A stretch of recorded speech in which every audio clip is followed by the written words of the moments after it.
Clay.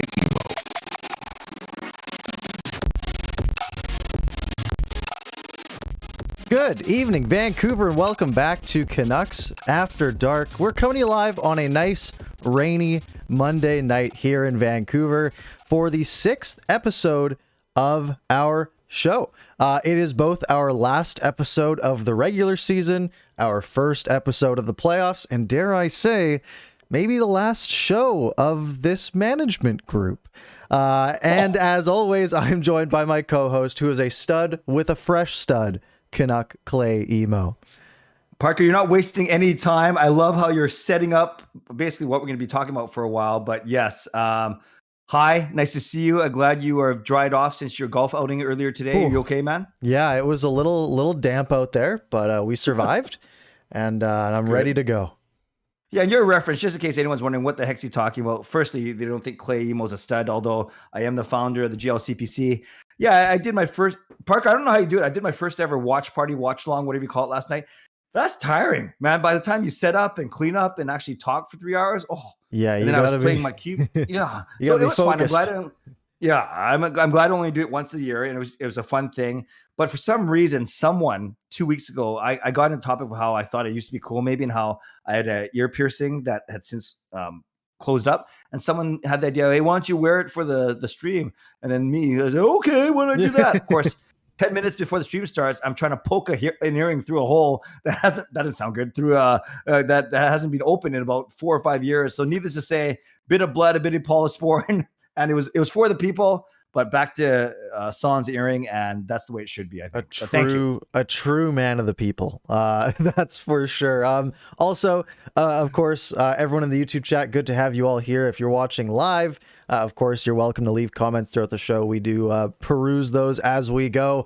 Also, of course, later on, we might request some topics from you guys. Maybe a little new segment we might be previewing out here as well. So, of course, while you're here, if you're just finding out about us, I know we have a few new subscribers here before the show. All of our links are in the description below. There's a little link tree there. You can click on those. Or if you're listening to the audio the next day, that link's also in the description. So you can find us on YouTube, Twitter, all that good stuff. Anyways, I think we can just sort of dive right into the show. Sure. We put a little document together to keep track of what we're going to talk about, and I didn't put them in any particular order. So Clay, what do you want to start off with tonight?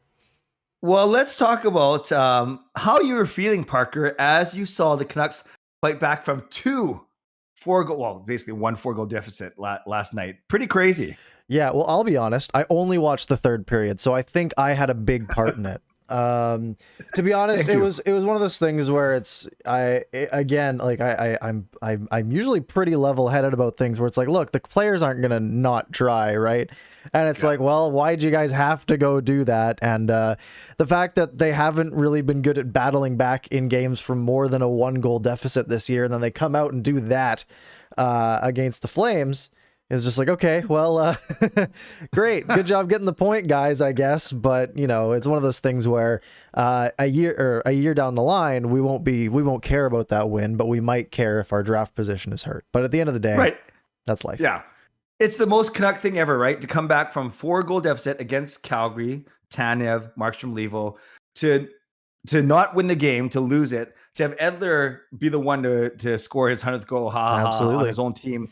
And yes, we get a point. So in essence, moving us up 2 spots. You know, I always say this because I don't want people to think I'm dumb, but I get the fact, I want the Canucks to win. I get the fact that every point gives us a worse position, both not only for the lottery, but for the draft overall, which the lottery is predicated on. But yeah, that was just strange. It was fun as a fan. And it was fun as I'm watching it with no sound, trying not to get copyrighted, as you know. But it was good. It was made for fun chat for sure, but very strange game. And we got 2 more of them. I don't know who's gonna be watching though. Aren't they at like 1 and 12:30 respectively over the next couple of days? Yeah, on weekdays. Like I was looking at, I was like, oh, maybe I'll do like a little watch along. Last game of the season, you know, good sort of wrap up. And I looked like, oh, it's at 12:30. I have work. Like I guess I'm not watching it. Like I'll have it on in the background. But yeah, it's one of those things. Yeah. Despite the frequency with that you and I sometimes are going to pump up videos while we're working. We can't do 2.5 hours. That's for sure. No, I do have to get work done during my day. I can take 15 minutes power to video if I have to. Yep. That's just my lunch break basically. But yeah, on these ones, it would be pushing it a little bit. It's so funny, man. We won't spoil it. And those guys, everyone in the chat, ladies and gentlemen in the chat can spoil it, but they already know what our new segment is, and they're already dropping some already. But we'll get to that in a few minutes. Yeah, save them for later, folks. Yes.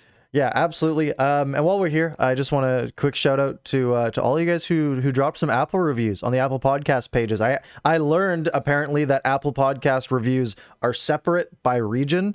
So when I log on there, I only see Canadians who have done it, but I was able to go into the US site and find some more. So really, we'll drop a few throughout the show, a few shout outs. First one, JFK 2012. Great hockey podcast, 5-star review saying he's a longtime Leafs fan that happened to cross Parker and Clay. Great hockey talk, balanced views, the good, the bad, and the ugly. Parker and Clay do not have rose-colored glasses. And I think that might be sort of our slogan is we are very level-headed and try to look at things from a... I mean, you usually put a more positive spin on it, but it's not that you don't know, right? It's not that you're like, I mean, you're not Caleb, right? You're not like have the blinders up and you're like, everything is good, everything is okay. I think that's a pretty fair thing to say. That is a great review. I'm presuming JFK, so that guy's from the States, or that lady's from the States. I think that one was from the States. I don't entirely remember where I just screenshot them all. Yeah, it's funny you mentioned Caleb because, one of the podcasts I know that both of us listen to, and we're not afraid to mention here, is the Vancast, obviously the best, second best. Second best, yeah. But Thomas Drance and J-Pat actually mentioned me and Caleb in the same sentence today because they were talking about how we were down by 5-1 going into the third, and the Canucks tweeted out down by a couple of goals, right? I saw that. A couple. Basically they said in the Vancast today, they said, it was more than a couple goals. Yeah, it was a couple, but only Caleb and Clay would say that it was only a couple. And then they said actually only Caleb. So I basically tweeted them, said, thanks for the shout out. But Caleb makes me, the founder of the GLCPC, look like a Debbie Downer. Like, you cannot match that guy. No one can. He is steadfast in his belief in Jim Benning. And I think that sort of leads into the big news story of the week, which was dropped by Matt Sakaris on Friday on his show. And this is one of the things where it was like, okay, well, and we even had a little DM about this. Well, it's like, okay, well, grain of salt, right? With Matt Sakaris, he does like to embellish the truth a little bit, I would say, to try to drum up some attention. Which is fair. That's media nowadays. That's content. Content is king. But then we had Elliot Friedman coming out and sort of backing him up. And basically, to paraphrase what Matt Sakaris said, he said, the sort of crisis of consumer confidence in the Canucks fan base towards the Canucks organization has made the Canucks organization look bad. And there's been a bunch of people saying from around the NHL that, the Canucks are one of the worst run organizations in the league. Now, you take a look at that, compare that to 10 years ago, and they're saying the exact opposite, right? The Canucks were the gold standard of organization in the league. So this sort of consumer confidence crisis, as Matt put it, where the people who are spending the money now don't believe in you or your product, that's going to be an issue. So we've heard rumors that, or at least what he said is, it might not just be a management overhaul, it might be an entire organizational overhaul. So things like management, the business side, basically the whole shebang of the Canucks organization could be getting upended. And we'll start with just that part. What are your thoughts on sort of the potential goings on here? Yeah, there's a lot to unpack, Parker, for sure. And we can talk about off the ice and then on the ice. But the sentiment that we're, whether you call it the lowest point or a low point, I don't think you can argue with that. If you just look at the apathy, you look at guys donating money to hire a plane to drag a fire Benning sign across the Vancouver sky. And it's crazy. And then you add COVID, the Jake Virtanen situation, and it's just such a tough year. But yeah, what has Benning really done in the last little bit to really instill confidence in all these fans that invest, like you, like me, time, energy, money into this team? And then we know that it goes higher than Benning. And I think that's what you're hinting at with this whole management and ownership. It includes Aquilini. And the one thing I'll start off with, which is funny, Sakaris just kind of mentioned it. He mentioned that maybe Francesco, one of the three brothers, along with Roberto and Paulo, they might remove him as the team representative on the board of governors, as the chairman, and put a different brother in named Yeah. Roberto. That's crazy. It's a That's weird, crazy. it's a weird it's sort of this like this Italian mob sort of feeling thing, right? Where it's like, yeah, Francesco's the guy right now and he's the owner, but in reality, it's the family, right? It's the family business. And it's one of those things where it's like, yeah, if the family wants, they can move one guy out, bring another guy in and say, okay, this is our guy now. Now, we have heard, at least I saw a tweet today saying that Roberto might not want that gig. That apparently that was something that he could have had the potential to do a long time ago, and he said no. And that starts to bring me to the thing where it's like, if they don't trust Francesco and Roberto doesn't want to do it, and what do they sell it? Does Luigi just step in and be like, all right, this is my team now? So it's such a weird dynamic, and it's sort of a peek behind the curtain that we don't get very often, right? This sort of, like, when I say they're like the Italian mob, I mean that in more ways than one, right? Like sort of their family structure, but also the fact that we don't know what goes on there. We don't know what they're thinking. They don't talk to the media, right? There's just this little thing. We get the occasional Francesco tweets, which are fun. But really they're just this like this mythical organization behind the curtain that we don't really know what happens. Yeah. And then true or false for you, Parker, when you hear Luigi, do you think of Mario or not? A little bit. Yeah. I think more, was Luigi the guy's name in The Simpsons? The Italian guy, who owned the pasta place. I think it is. Yeah. Luigi Risotto is his name. And that's who I think of.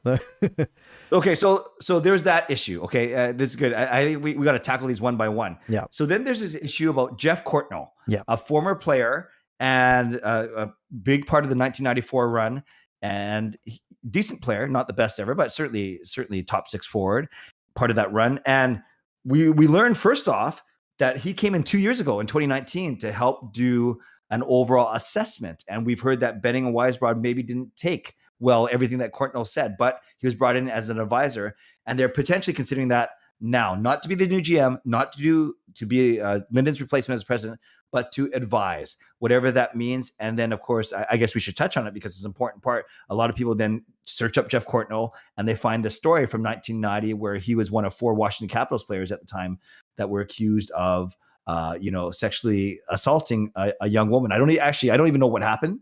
What the final result of this? Do you? I'm not sure. I'm not super caught up. Yeah, but so there's all that news about Jeff Courtnall too, and many people who know about his playing days like him. They know he's a relatively he's a successful businessman, local. So there's that element as well, that an advisor of some sort. Heck, you and I could be advisors, I think. Yeah, and then he's got like these weird businesses that he's got going, like some sort of gold mine in Peru or something that he's a part of, and it's just.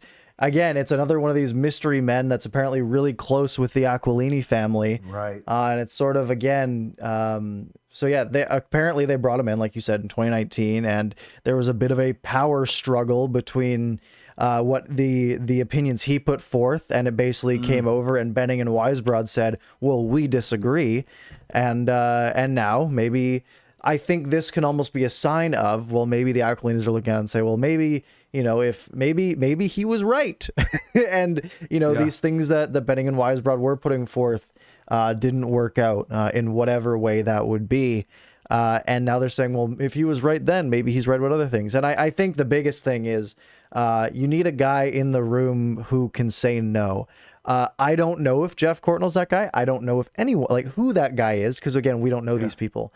But I think they need someone on the outside of this sort of echo chamber that they've built, where they've basically cleaned house and it's just 2 guys running the whole show, right? Like they pushed Linden out, they pushed, even like on the business side, Sakaris was saying, like a guy like Jeff Stipek, on the business side, they just got rid of him and they didn't replace him, right? So they've sort of been just whittling things down into everyone who will say yes. And it's just, it's a dangerous game to play. And that's sort of where we've ended up. It's crazy, Parker. It's like I've heard that they have the leanest management structure of all 31 teams, which makes sense given all the things you laid out. Even simple things like people we know in here that work for Canucks Sports and Entertainment. I know Justin and Lucas are 2 guys that do, and they haven't been brought back yet. They've laid off so many people, so many levels, middle management, non-managers. Yeah, it's so when you talk about fan confidence and consumer confidence, what about the people that actually work for the team as well? How excited are they? And we see all these playoff games. Isn't it crazy seeing all these games where there are fans in the Oh, stands? And yeah, it's nuts. And there's just so much. There's so much up in the air, and we haven't even started. And I know we will. We haven't even talked about players and contracts yet. We're still kind of yeah. whittling through all the management stuff. And the thing you mentioned the playoffs being on right now, and I think this is big for the Canucks organization is because the Canucks are still playing and you can watch. So if you go back to last night, right, and you watch that insane Tampa Bay Florida game and just how Yeah. good all of the hockey has been the last 2 days. And then there's the Canucks and Flames game and you look at the Canucks and are like, yeah, this isn't a playoff team. Like just like looking at the play, right? Like it's like, hey, this is so much slower. It's so much, less exciting. And sure, it's fair. It's the end of the season. They don't care as much. But like, it's such a stark contrast that we're seeing. That I think point. that might have, that can't be helping consumer confidence, right? Like people seeing that and being like, well, when are we gonna do that, right? Like, yeah, we're still playing games in May, but at the end, yeah, it's just. It's not a great look. Great point. And as we were getting ready to do this, the Colorado St. Louis game was wrapping up, and I could hear my son Sean and Jacob upstairs watching it, and be like, I could hear them like exclaiming, "Oh, what a save!" Or these guys are so good. Like you can't compare the two. Mm-hmm. Can you imagine us trying to face Colorado in a 7-game series right now? It'd be No. over in 3. No, I shouldn't say that. But. Yeah, and it's so much like watching these games of teams that I don't have a rooting interest in is so much more entertaining than watching the team I do have a rooting interest in. And that's not like that's another thing, right? Like it's like, okay, well, are a bunch of people gonna be paying to go and watch this team next year? Yeah. Right? Like it's tough. Okay, so we moved from ownership, Aquilini's, to advisor potentially. Jeff Courtnall and GL Rebirth says he thinks the charges got dismissed that I mentioned. So let's go down to GM. What's your Jim Benning meter right now? Oh, this is so tough. And I've listened to so much radio the last couple of days. I listened to Friedman on Donnie and Dolly today. I've listened to just a bunch of stuff, and almost everyone who is all obviously more in the know than us, it's their job to be. Yeah. They all say, who knows? And at this point, that's kind of where we are.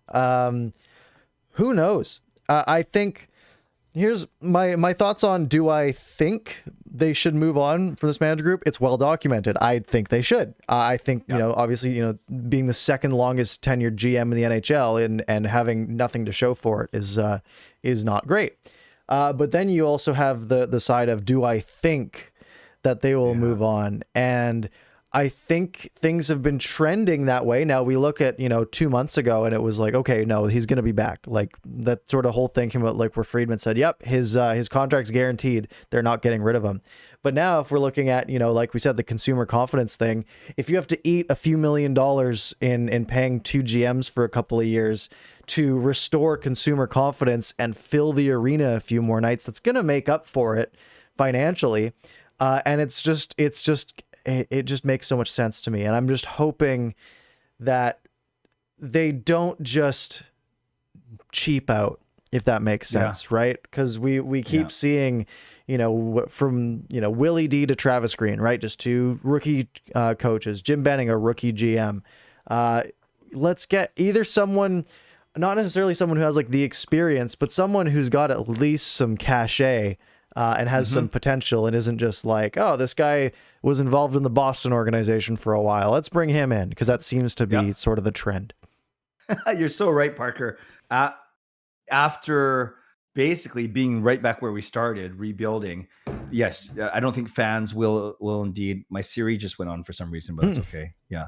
I don't think the fans would stand for that. They would want someone with some name cachet, and they would want someone who they can trust. They can trust that they've seen built a winner. So we kind of always bleed them together, the whole GM and coach. It's funny. You talk about what you think is going to happen and what you want to happen. It's the exact same for me, and that they're opposites. I think that Green's gone and Benning stays, but I prefer the opposite.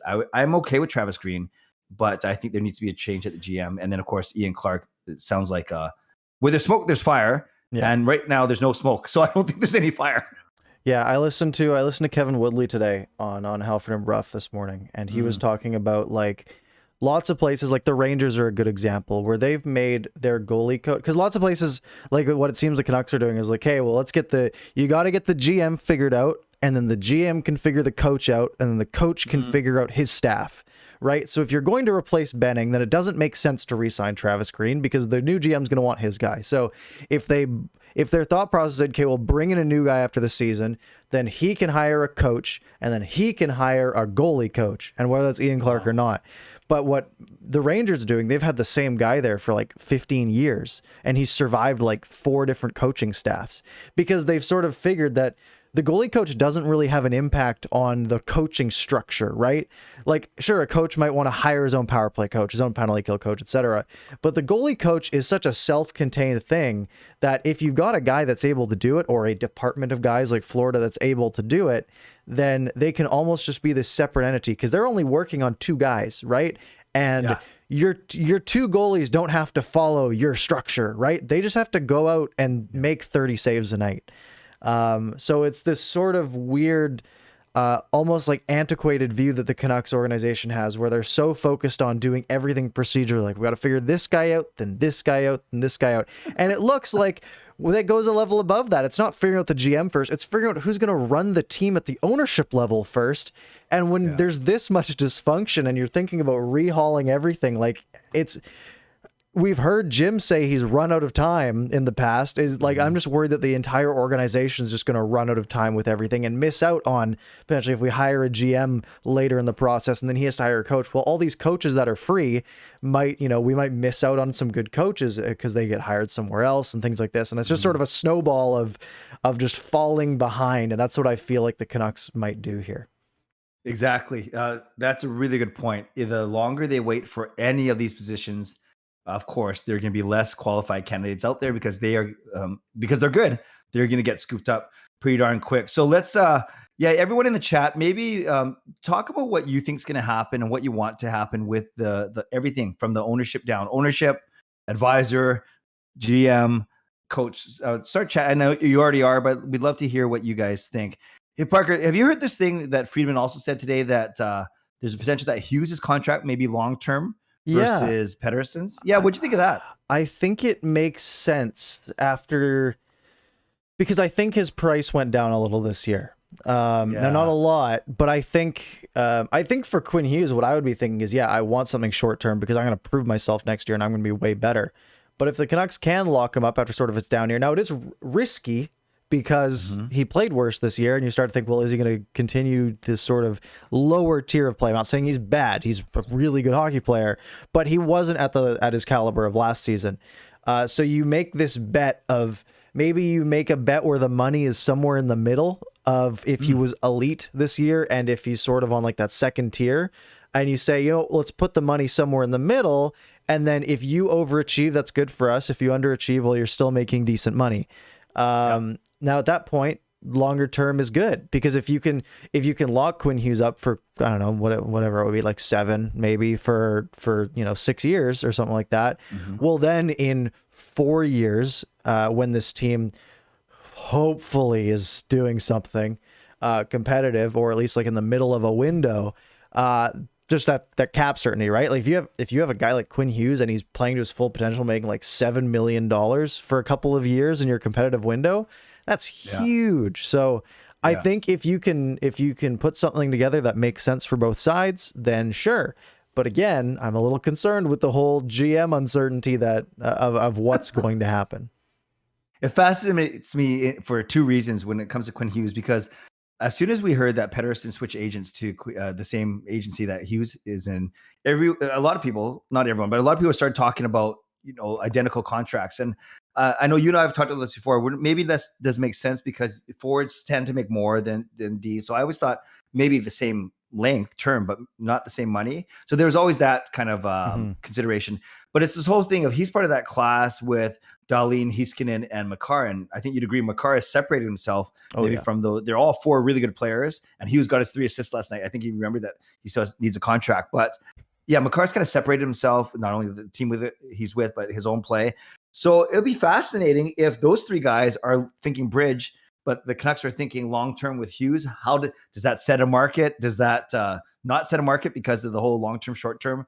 It's going to be a really interesting story to watch. Yeah, absolutely. It's gonna be wild, and I think this next week it's really it, right? Because we had the last game coming through on Wednesday, and then you'd think exit interviews would be like Thursday, Friday, and then you'll see what that meeting between the Aquilinis and Jim Benning turns out to do, right? And I think that's what happened with Trevor Linden a couple years ago, is they went into that sort of exit meeting and they heard something they didn't like, and they sort of just wrapped it up there. So maybe something similar happens, maybe not. But if anything's going to happen, it better happen quick, just for the idea of you want to maximize the time you have. It's a short off season to begin with. And so, that's sort of, where I am on it. Parker, in your heart of hearts, do you think something semi-drastic happens either on Thursday or Friday of this week? I say something drastic happens before our next show, whether it's Thursday or Friday, maybe, or the weekend. Maybe they try to slide something in on a Friday at the end of a news day. That's sort of a sort of classic move. But if it's something like, honestly, PR wise, if it's something like, we've relieved Jim Benning of his duties, then you want to put that on a prime time, because that's going to be like most of the fan base is going to be for that. So I hope that if something happens, it happens soon, and I hope that something happens. Yeah, there's a big difference between Friday at 9 a.m. versus Friday at 4:59 p.m. for sure. Absolutely. So we're coming up to the halfway point. I think we should let the people loose, don't you, with our new segment? And before we do that, quick shout out to Vishal, who also left a 5-star review on Apple Podcasts. And there's a link in the chat right now if you want to go click on that and leave us a 5-star review. He said his title was The Best of the Best. And his blurb was, I may be a bit biased, but this is the best hockey podcast in the world. The minds of Parker and Clay coming together to put together an excellent podcast every Monday. Also, shout out to the stream if the reviews are being read right now. So shout out from Vishal, and thank you for the 5-star review. But yes, let's get into the new segment. Do you want to set it up just in case anyone that's here that wasn't here last week, even just for 30 seconds or so? Set it up. So last week we were talking about the whole grocery gate, Jim Benning getting a picture taken of him at like Save on Foods or Safeway or something. And I basically said taking pictures of a random man while he's grocery shopping at Safeway and posting it on Twitter, don't do that. And it sort of took off, at least in the chat here, and I took a good clip and put it on Twitter, and people seem to like it. So I want to hear what your don't do that's are for this week. I saw one earlier. Don't remember who it was from because it was like 15 minutes ago, but it was basically bringing back Jim Benning. Don't do that. If you guys have some good ones, while we talk about our next topic, we can start accumulating those. And I just have one because we kind of led with it. I'd say Alex Edler, you want your 100th goal, maybe don't score on your own team. Don't do that. Don't do that. Don't do that. Brock Besser stealing a goal from Alex Edler to force overtime, doing two bad, like one, stealing Edler's 100th goal. If it didn't go in, then giving your team a point to hurt your lottery chances. Don't do that. And I think, one of ours from last week that I stole from you, because you said half of it was going on a 6-game winning streak to end the season. And I mean, they're not winning, but they won one game and took one to OT, but they're still hurting their draft position. Yeah. Don't do that. And I guess one that's pretty obvious. I have a double header, and then we can get to the people. Play regular season games while everyone else is watching and playing the playoffs. Don't do that. Don't do that. And for me, very selfishly, this is first world problem, Parker. But I was supposed to go to the game on tomorrow night with Marie, as you know, and then they changed it to 1 p.m. start in Inexplicably, and I have to run a meeting. So changing a game to the daytime when I'm supposed to go to it, don't do that. That's just not very nice of them. They should have thought about you and not all the people watching the playoffs. Okay, what's in the chat? What's in the chat here? Playing Matthew Highmore in the top 6. Don't do that. And I think if you're going into next year, man, that better not be a thing that can happen. Right. And it shouldn't be, as long as injuries aren't a huge concern, right? Pedersen coming back, adding Podkolzin into the mix, because he's got to at least be higher on the depth chart than Highmore, Yes. who has, 3 goals now? Yep. Good for him. Yep. A reference to, speaking of Highmore, the guy who we traded away for him, Adam Gaudette, kicking your new bride at the wedding reception. Don't do that. Very good. Very good. It made for good content, though. It's letting Ian Clark walk and potentially go to the Flames and reunite with Jacob Markstrom. Don't do that. Yeah, that would be an issue. Could you imagine Ian Clark goes back to Calgary with Markstrom on basically what's an anchor contract if he keeps up his current play? Good for him that he got paid. Obviously, we love Marky here. But if Ian Clark goes there and revitalizes him, and then and then watch next season Canucks finish 5th in the Pacific Division with Calgary ahead of them, thanks to like a Jacob Markstrom shutout against the Canucks on the last night of the season. This is going to happen. Wow, what a sad turn this took. Okay, let's go ahead. Okay, a couple more that had to do with last night's game. I like these together. Playing Chatfield and Juolevi together, don't do that. And not playing Hoglander in OT, which I don't think he has all season long. Don't do that. Yeah, wild. Do we want to talk about Juolevi here for a sec? Sure, go for it. And by the way, to everyone's we didn't get to, we'd love to read all of them, but we do have a couple other topics we want to get to, but keep sending them in. We do read them all afterwards. Yes. Especially yours, Dexter. Yeah. He got turnstiled last night. Bad. Yeah. He didn't have a good showing. And again, I didn't watch most of the game because to be frank, these games don't matter. And they're kind of boring, except for the third period last night. But man, he got just walked around, and his pivot speed was so slow. And it's something, and we saw it earlier in the season, right? We saw it happen a few times, like once per game, he would get walked and a team would get a decent scoring chance. Like, look, you can forgive that if he's doing enough on the other side of the ice, or at least just being solid defensively mostly, and if he can fix it. But this was the worst one we've seen. He had a decent lane, and he just got mixed up, turned around weird, and now there's lots of people online who are saying like, yeah, Juolevi is like, he's just not cut out for it. He's not going to be more than a depth D man.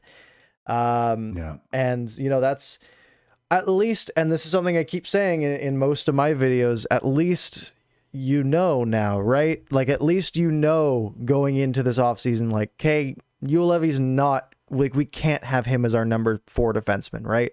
Like, he can't be our second pair D man, and he probably shouldn't be our third. That's a hole we need to try to fill, right? And whether that's free agency, trade, etc. Just the more knowledge you have, the better.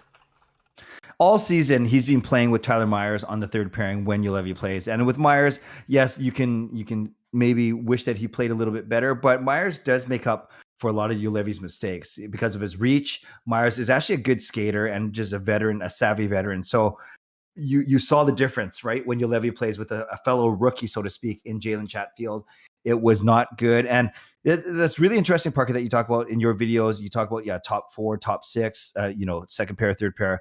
I've been saying, I've been on this train for a long time of being fine with Hughes, Rathbone, Juolevi as your 1, 2, 3, as long as it's indeed Juolevi at number 3. But, whether it's Edler not coming back, maybe that's why I'm saying that. Or you're right, maybe they do have to go out and get some insurance, or at least have someone battle with Juolevi for that third pairing spot. Because I'm all in on Rathbone. I really am. Yeah. And I'm fine with Hughes and Rathbone taking those top 2 spots on the left side at least. Also, another one from last night, playing Jonah Gadjevich less than 5 minutes in his NHL debut. Don't do that. The guy went out there. He had a spirited bout. I think he played fine in the limited amount of time that he played.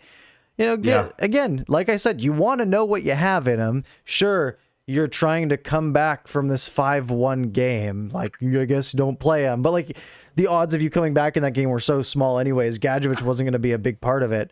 And maybe the Canucks would have lost, in regulation last night. But again, who cares, right? like let's see what you got in the kid and see if he can, go out there and make an impact, which, I mean, he made his presence felt physically for sure, which was, it was good to see.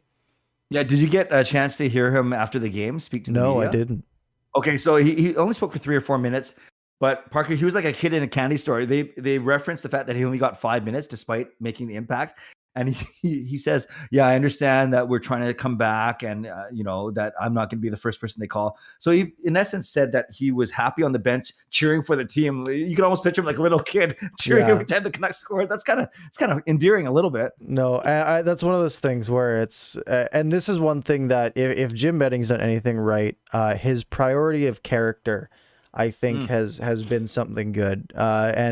You always say, you see this about everyone he drafts, and it's like, he's a good kid, usually at the end of the day. And that's sort of the vibe I get from Gadjevich. He's strong, he's physical on the ice, and he works his tail off.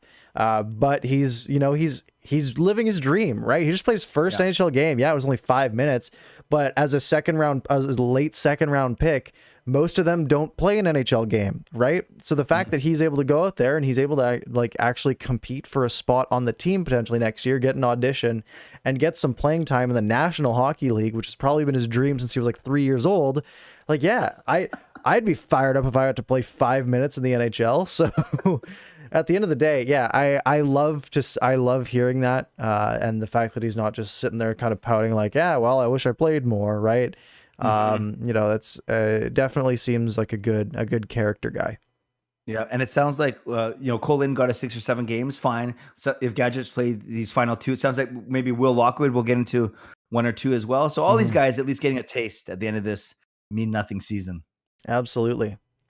Okay, let's go on to our next topic here. Where do you want to go? Do you want to talk a little bit about the big NHL stuff going on? That's not the Canucks, the Stanley Cup playoffs. Let's do that. We're called Canucks After Dark, but I think our listeners and viewers are pretty mature and intelligent. They know that we can only go so far talking about this team, especially for the next 3 months. So we're going to have to expand our horizons, I think, a little bit. Yeah, and at the end of the day, I mean, we could talk for hours about this whole organizational upheaval that might be occurring with Jim Benning potentially on the chopping block here. Yeah. But if something actually happens and we have some actual big news, stay tuned. Make sure you're subscribed to this channel, because if it were to happen on, say, a Thursday or a Friday, 3 days away from our next show, something might come up on this channel, and you might want to be watching at 10 p.m. that night. Exactly. Not having notifications on, Parker. Don't do that. Don't do that. You need your notifications on, folks. I want you to know. You don't want to miss it and see it the next day and be like, I missed out on hanging out in the chat. So make sure you are subscribed. All right, let's go division by division. Did you make picks? Did you put a bracket together? I didn't. And by the way, I congratulate you off air, but I want to do it while people are listening. Good. You did a great bracket challenge video. I know a lot of people like those videos, and it was awesome to see you get that much traction on that. Mm-hmm. I think it's great. It's really, really good. Whereas you got 3,000 views, I'm going to get 10 because I did it for my Hall of Fame members only, and it was kind of cool. I had Sean and Jacob do their brackets as well. My more public thing was I did a little paid confidence pool, but it's the same kind of idea. You're predicting a bracket, you're picking teams. So yeah, I have a bracket in front of me that I can compare and contrast with you for sure. Perfect. All right, let's start in the West Division, because it's the top left on this bracket I'm looking at. The 1 versus 4 matchup, and this might be the most lopsided matchup of the bracket, and it was kind of shown in that game tonight. Colorado and St. Louis. Colorado, after tonight's game, winning 4-1, up 1-0 in the series. What was your prediction for this one? I'm going to take them 4-1 in games as well. So I have St. Louis winning one of them. I have Colorado in 5. How about you? I had Colorado in 4. Just looking at this series is such a lopsided affair. And really, the only thing that I would look at and I would say, okay, St. Louis steals a game, would be Jordan Binnington playing out of his mind. And as a non-Jordan Binnington fan, I don't think that happens. And I think Colorado has too much firepower. They have too much speed. They have just up and down their lineup. It's so stacked. I think they just walk through St. Louis. They get a nice few days of rest against the winner of the next series here, Vegas and Minnesota. And despite what happened yesterday, I can't just change my pick because the Vegas loses game 1. I have Vegas in 6 for this one. I like their depth and goal, and I think they're just they're built for the playoffs. Minnesota's got some shinier pieces, but I have Vegas in 6 as well. But I'm hoping for the opposite. I think it's like I want Minnesota to win. Cam Talbot has been excellent this year, and he had a shutout last night. And Minnesota, again, they used to be such a boring team, but now they have some exciting guys, right? Guys like Kaprizov, and just Fiala.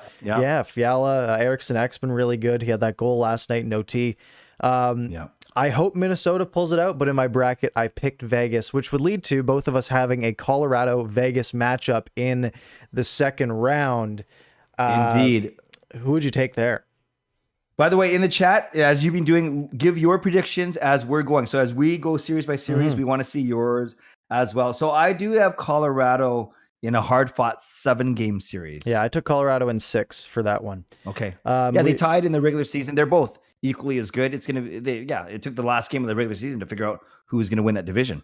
Yeah, and most people in the chat are agreeing with Colorado and Vegas as sort of the stronger picks, which definitely makes a bit of sense. We'll do the North Division last because that's going to be everyone's favorite to talk about. And that doesn't even start till like Wednesday. Let's go over to the East Division. First matchup there, the Pittsburgh Penguins and the New York Islanders. Yeah, I like the Penguins' depth, so I have Pittsburgh in 7. Now, mine's already wrong. I had Pittsburgh in 4. But at least you're honest. The thing is, like, I look at just the run that Pittsburgh's been on the last couple months of the season where they just couldn't lose. And I think goaltending is going to be their biggest weakness. But it's not like I think that the Islanders goaltending is going to be that much better. And it's so hard for me to bet against Sidney Crosby or Evgeny Malkin or, name your pick, like take your pick. So many of these guys, like even like a Brian Rust, who performed really well in the playoffs last year, just a bunch of players who've been there before, they've done it before, and they look really strong. So if I had to adjust my opinion with the way that the Islanders played last night, I'd still probably say Pittsburgh in 6. But yeah, I had them in 4, which is not right anymore. And New York, those 4 teams, that was the closest race of the divisions. No weak team amongst them. So we would not be surprised if the Islanders pulled it out for sure. And some people are saying in the chat, don't sleep on the Islanders. For the other one, I consider Washington very similar to Pittsburgh in that they have the veterans, they have a lot of good scoring. Although now they have a 39-year-old backup goaltender who's going to have to take them. But I did have Washington in 7. I had you have Boston, right? Boston in 7. And this is one of those things where, honestly, I'm just cheering for this series to go to 7 because Washington, really strong team. Boston they're really hitting their stride. And it's hard for me to bet against that sort of top line there, the perfection line, the Bergeron, Marchand, Pasternak line, because it's just so powerful. You put them on the power play and you are in trouble. Oh, it's kind of the same with Washington with Ovechkin and Karlsson there.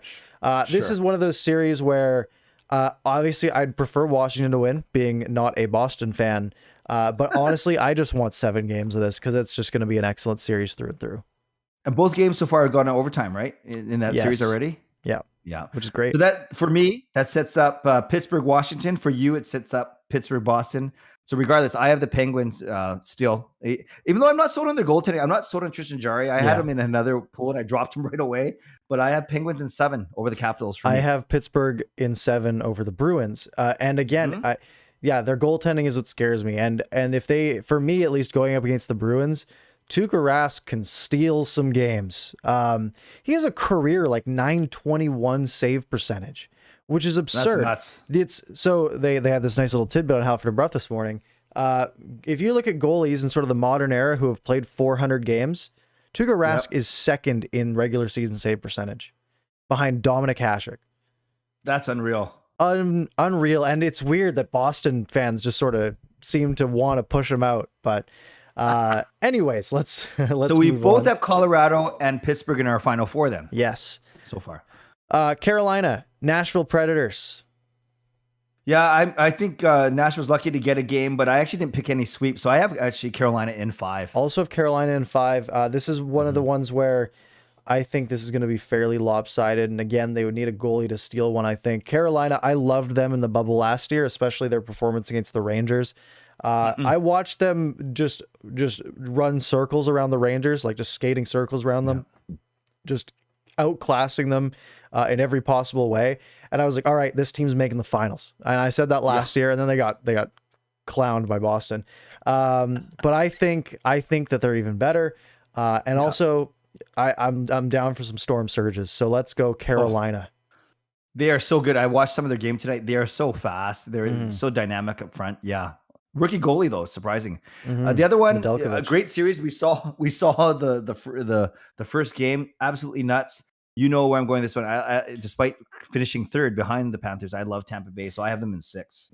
Yeah, Tampa Bay is. I mean, you get Stamkos and Kucherov back, right? I mean, they're literally like. I mean, there's the whole. I mean, Kucherov happened to not be healthy until yesterday. Crazy, but I mean, at the end of the day, look, they did what they're allowed to do, and I think you blame the NHL before you blame Tampa.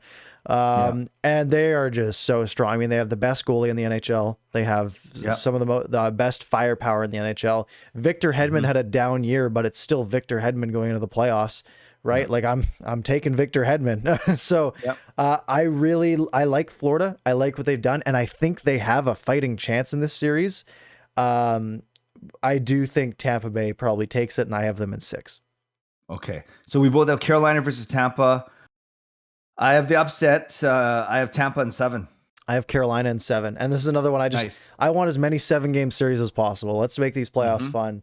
And again, these are two teams where I think both of them can win it. And I think I'm just a little bit biased towards Carolina just because I really like their players, and they're just super fun to watch. They're just a super high flying team that's super fun. So we have our first difference in our final 4. You now have Colorado, Pittsburgh, Carolina. I have Colorado, Pittsburgh, Tampa. Right. What do we got on the north side of the border? You go first.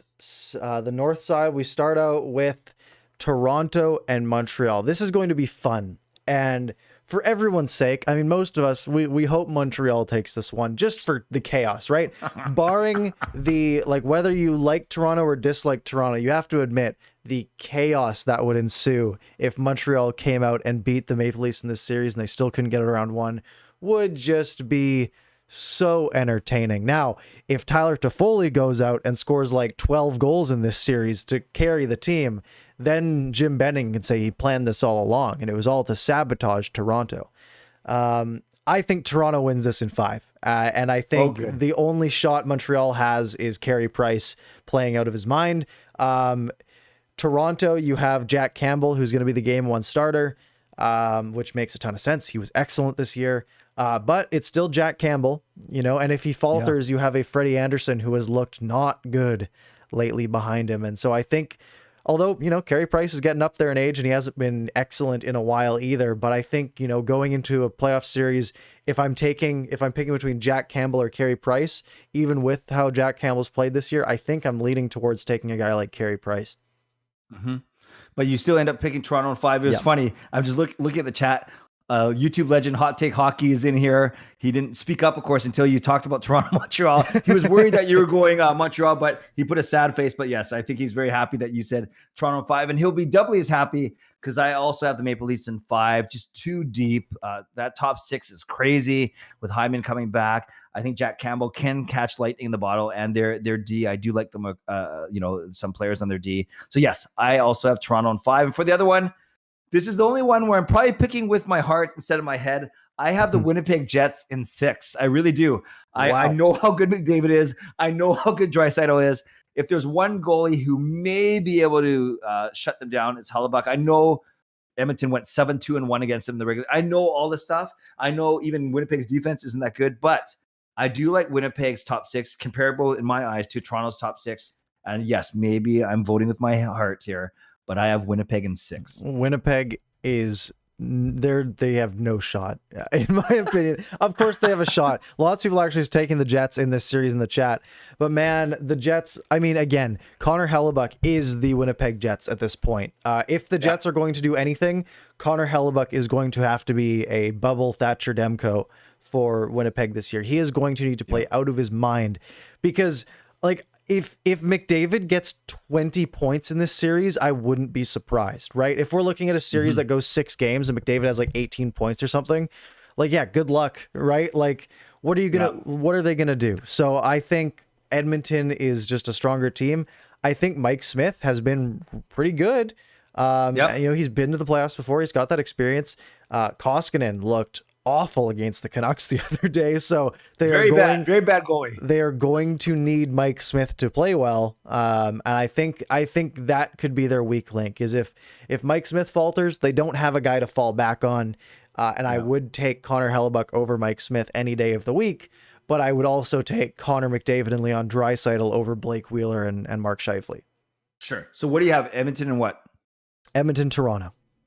Sorry, Edmonton and how many games? I have them at 6, but I wouldn't be surprised if it's 5 or 4. Okay, so let's do something fun. This is the one series where we're probably the most divergent, right? We can have disagreement, obviously. We want that. But we should come up with a fun little wager. Just something fun, something that's not too embarrassing, that's not painful. But we should have one of these wagers per round. Would you agree to that? So we just got to figure out. Let's do something. We got to figure out what we're wagering. If you guys in the chat, yeah, someone in the chat, give us some ideas on things we can wager, something fun, and we can do that. Okay, right. You go first. So Toronto, I would have Toronto and Edmonton then. I'm taking Toronto in 5. Again, McDavid, Draisaitl, so strong. But also Austin Matthews is on an unbelievable tear. And I think once you get past the top 2 players on a team, then things really start to go Toronto's way, right? Like once you get past McDavid, Draisaitl, Matthews, Marner, then you got like Tavares on one side against like I guess Nugent Hopkins on the other, or maybe Darnell Nurse has been excellent as well. I just think the depth of Toronto in a hard fought playoff series, I think they win out in that one. By the way, best suggestion so far, Dexter, loser has to get a Jim Benning haircut. I don't think I need a haircut. I would just need some aggressive jet black dye. You might have some work to do though. Yes, and we'll go through more of these later. But Shy Jetty has a funny one too. If Parker's wrong, he has to live with my son Jacob for a day. But I think those guys would get along really well. In fact, Jacob might want Parker to be his new family member. So yes, I am denying the world in my picks of a McDavid versus Matthews matchup because I took Winnipeg. And but yeah, now this is where my heart has to stop. Not literally, you know what I mean. I do think Toronto will beat Winnipeg.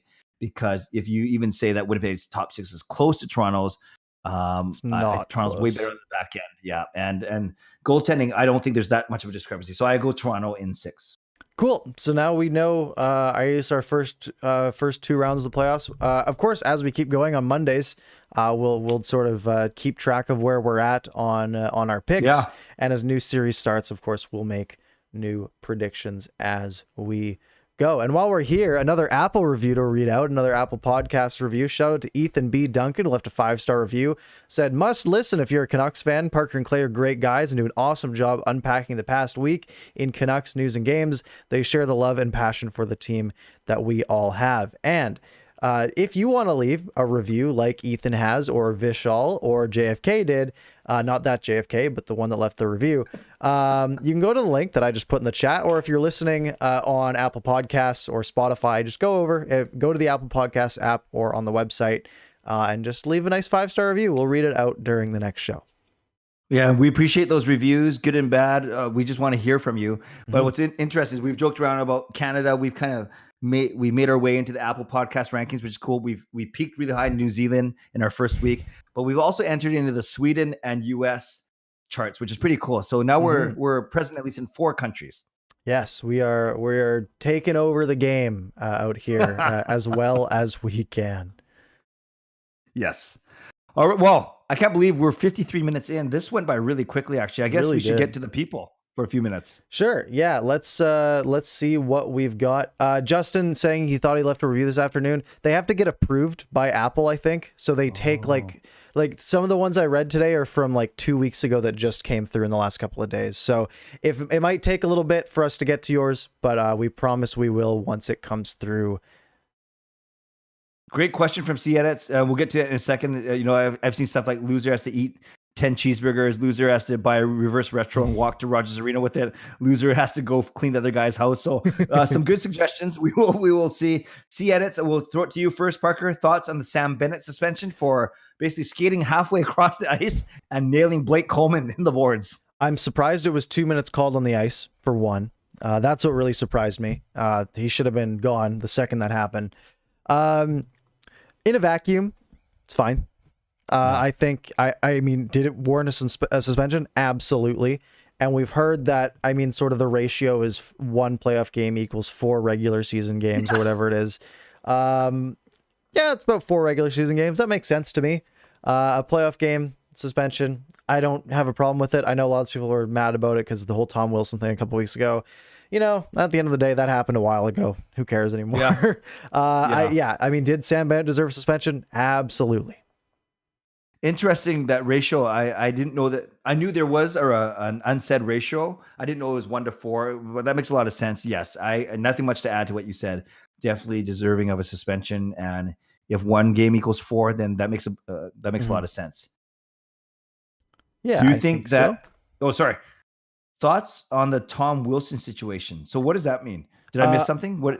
I think there was something that happened today. I missed it though. I didn't watch. I was golfing during that game. I was stuck out in the rain. Tom Wilson's embellishment penalty. I mean, I'll just look at it while we're here. Sure. So if you want to keep talking, I'll tell you what Yeah, happens. while you're looking that up, Jogpaul, I think maybe just late because we talked about it for about 3 minutes, which is fine. Who's taking the Jets versus the Oilers? We had Parker taking Edmonton in 5, and I took Winnipeg in 6. It's the one that's the most divergent out of the 8 first-round picks. So we asked people to give us suggestions for wagers that Parker and I could do. It's nothing that's going to harm us physically or destroy our self-esteem for the rest of our lives. So we were open to your suggestions for sure. I'll tell you what happened. He kind of got tripped, and it looks like he went down pretty easy, but it didn't look, I don't know, kind of meh. I missed most of the game, though, so I don't know what else happened. Oh, the one 2 weeks ago, though? Yeah, the one 2 weeks ago, I think he should have been suspended, and I think it's pretty clear. Yes. Will Alex Edler score in the final 2 games of this year? And as a second part, do you think he comes back next year, Parker? All right, first question. Will he score this year? Let's look at statistics. How many games has he played this year, and how many goals does he have? Doesn't matter on the first one. None. Yeah, there you go. So do I think he magically gets one in the last 2 games? Only if the Canucks are up by a goal with like 4 minutes to go and the Flames pull the goalie and they leave Edler out for 4 minutes. Or he takes a shot that hits like a Flames player and goes in, or some bizarre thing happens, then yeah, sure. But odds on, no, there's probably not. Does he come back next year? I don't know. It's one of those things where like, should they bring him back? Maybe if it's cheap enough, right? Like he's still a serviceable NHL player, and he's a leader in the locker room. Now, if a new GM comes in, he might not care about the whole sentimental side of it, right? He might be like, hey, well, I haven't been around Edler. Let's look at it purely from an outsider's perspective and see what we should do. Do I think he'll come back? I don't know. It's so hard to get a read on what Alex Edler thinks. He's so quiet. He looks like when he's, if he's not playing, he's just sort of sitting there like, okay. And if he's playing, he's out there, he's like, all right, we're playing. Like he's so stoic, and I can't get a read on him. Yeah, that's totally fair. And I agree with you. I do not think he's going to score unless someone lets him or something fluky happens. And I would be okay if he didn't come back. That's not a disrespect to Alex Edler. I just don't know if they're going to be able to agree on money. And that I've said, I don't think he wants to play anywhere else, and I don't think he will play anywhere else. Mm-hmm. Could be proven wrong. We're watching Zdeno Chara in Washington right now, so stranger things have happened for sure. Arsenal. Can I go to Arsenal's question? Yep. No, you first. Great minds. It was the same one. Thoughts on the difference between playoff hockey and regular season hockey? Which teams do you think get hurt the most because of changing game style? Let's start with the first part. What are your thoughts on the difference in playoff hockey and regular season hockey? Yeah, in theory, and you've referenced it already, the whole ratio of 1 to 4. In theory, playoff hockey is tougher. They don't call as much. There's a lot more hitting. It's more intense. All these things. We understand all that. Parker, I think 10 or 20 years ago, the teams that were fast and were skilled, they could struggle. Not always, but they might have trouble adjusting to the clutching and grabbing and the fact that the referees put their whistles in their pocket. And maybe you could say the Canucks suffered that 10 years ago in the finals against the Bruins. You could say that. But I do think the game has evolved a little bit. And I love Arsenal's question. I do think the game has evolved a bit where the skilled teams, they're not just skilled like a bunch of wimpy guys who can't fight through checks. Like you look at what Colorado did today. Mm-hmm. You have McKinnon and Landeskog who are skilled, but can dole out the hits and the fights as well. You have a team like Carolina who, like, Svechnikov isn't going to lay down for anyone. Aho is good. So I actually think now that the difference between regular season and playoffs to me isn't as pronounced because the skilled teams are just as good or better at fighting through all the clutching and grabbing. So that might be an easy way out of the answer, especially for the second part. But I don't see it as big of a difference. I notice the difference, but I think teams are better at adjusting to it. What do you think of that? I have two sides on this, on the differences of playoff hockey and regular season hockey. If we're just talking about the play, like if we're talking about intensity and excitement factor, man, playoff hockey's miles better. And this is one of those arguments that some people make against 82 game seasons, is that the games don't matter as much. But when it's the playoffs, the sport as a whole is so much more exciting. Now, the other side of it is officiating. I wish in my heart of hearts, the rule book is the rule book. If you're calling it in the regular season, call it in the playoffs. And it's in the regular season. If you're calling it in the first period, call it in the third period when it's a close game. And it's always been so frustrating to me that the rules change. And it's like this sort of like unwritten code. You know, we've talked about the code in other senses, but sort of the officiating code that it's like, well, if it's a close game or it's an important game, we're going to call things less. And the idea is we don't want to have this big influence on the game. But at the same time, you are having this big influence on the game because of, instead of favoring the better team, you're favoring the team that's committing penalties that are going uncalled because they can't keep up, right? You look at, I bet if we watch Edmonton and Winnipeg this week, we will see McDavid get held, hooked, tripped, grabbed countless times that go uncalled. But he's earning these penalties, right? Like he's earning the right to get hooked and the right to get a power play from it. And I think it's one of those things where it's like, if they just started calling the rule book, then the players would adapt. And we saw this after the lockout when they sort of implemented the harsher crackdown on like hooking and holding, right? And there was a lot of penalties called for a few months. And then the game got faster because no one was getting hooked or held because the players got used to these penalties being called. And I think if they made that adjustment to the playoffs, keep the physicality, reduce the clutching and grabbing a little bit, allow for a little more speed and excitement. I think that'll just make the product that much better. Fair enough. And quickly, the second part of the question, Arsenal's question, I think any team that doesn't have a true identity as a speed team, a skill team, or a big bruising team is going to struggle, right? Because you need to kind of capitalize on something. And if you're just kind of meh in everything, then you're going to get walked by a Colorado Avalanche who have speed and skill. Or you're going to get smoked by a Boston Bruins team who's a little bit, I don't know if they still are, but, you know, kind of big and bad kind of thing. So I think you definitely have to have an identity that's good, that will work. And the teams that don't, those are the ones that are going to struggle. And maybe those are the teams that don't do as well in the regular season. And hence we're not expecting a St. Louis Blues or a Nashville Predators to do much in the postseason.